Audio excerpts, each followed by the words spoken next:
स्थैर्य फलटणकरांचं हक्काचं व्यासपीठ। आज तुमच्या गटाची बैठक पार पडली, काय निर्णय भेटला?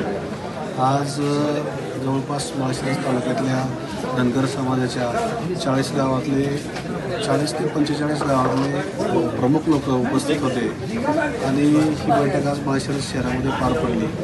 तर धनगर समाजाच्या प्रमुख नेत्यांच्या बैठकीमध्ये एकच निर्णय झाला की मोहिते पाटील आणि उत्तमराव जानकर हे दोन एकमेकाचे विरोधक एकत्र आले आणि त्या एकत्र येण्यानं त्यांना असं वाटलं की माळशिरस तालुक्यामध्ये खूप मोठी एकत्र येण्यानं उपयोग निर्माण होईल, पण तसं न होता उलटं माळशिरस तालुक्यातले धनगर समाज आणि तालुक्यातला जो पश्चिम भागातला धनगर समाज आहे त्याच्यावर खरंच अन्याय झाला आहे। तो खूप ताकदीनं ह्या निवडणुकीमध्ये उतरलेला आहे आणि येत्या 7 तारखेला खासदार रणजित निंबाळकर यांना एक कमीत कमी तालुक्यातून 1 लाखापेक्षा जास्त मतदानाचं लीड मिळेल अशी आशा सर्वांना आहे।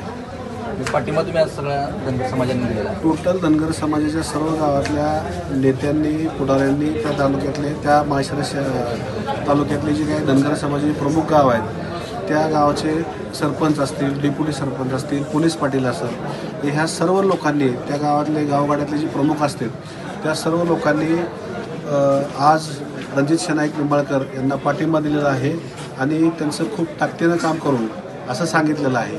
आणि जी काही परवा माळशिरस तालुक्यात जी नाट्यमय घडामोडी घडल्या त्या घडामोडीचा कसलाही परिणाम लोकांमध्ये झालेला नाही आणि उलटा त्या लोकांमध्ये नाराजी आणि रोष तयार झाला। जर तुमचं 6 महिन्यापूर्वी मिटलं होतं तर तुम्ही माळशिरस तालुक्यातल्या गावाचा दौरा करून लोकांच्या गाठीभेटी घेतल्या आणि आपण काय निर्णय घ्यायचा लोकांना विचारलं, तर तुमचं 6 महिन्यापूर्वी ठरलं होतं, तर मग तुम्हाला लोकांच्या गाठीभेटी घेण्याचं कारण काय होतं, दौरा करण्याचं कारण काय होतं?